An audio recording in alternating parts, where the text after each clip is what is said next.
When my best friend Alicia first invited me to go with her to her cousin's wedding in India, I leapt at the chance.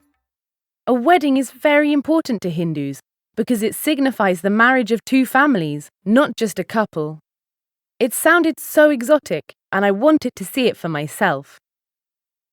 When we walked out of the airport into the steaming hot day, a large group of Alicia's relatives were waiting excitedly to greet us. After having greeted grandparents, aunts, uncles, and cousins, from the oldest to the youngest, according to tradition, we caught a taxi and I got my first taste of the hustle and bustle of Jaipur. Bicycle rickshaws bumped along beside us as I admired the architecture of the Pink City, Jaipur's nickname from the colour of its buildings. That night was the Sangeet, the first night of the wedding celebrations. The garden at the bride's house was full of brightly coloured decorations and women wearing beautiful multicoloured saris. One of Alicia's aunts soon pulled me up to dance. Everyone seemed to know the steps, apart from me, that is. I really enjoyed watching the modern Bollywood dances. My favourite of all was the dandidas, a traditional dance using sticks.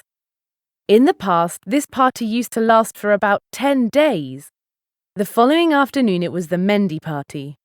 Mendi is the decoration of the hands and feet with a dye called henna. All of the women sat under a big tent, and some artists drew amazing designs on our hands. The designs last for weeks and are a symbol of future prosperity and happiness.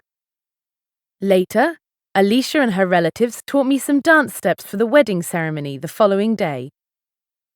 On the morning of the wedding, Alicia surprised me with a gift, a green and gold silk sari, and helped me to put it on.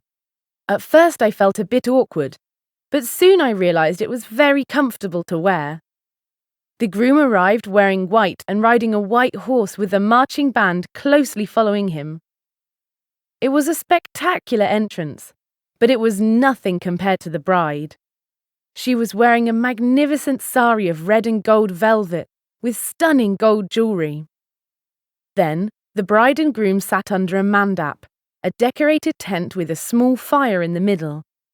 During the ceremony, they seemed to be doing lots of different symbolic things, like walking around the fire or exchanging flower garlands. After the ceremony, we ate lots of traditional Indian dishes. The ones inside banana leaves were my favourite. Then, it was time for more dancing. Thankfully, this time I didn't seem to embarrass myself so much. I feel lucky to have met such warm people and have experienced a traditional Indian wedding. It was like being at the fairy tale wedding of an Indian prince and princess.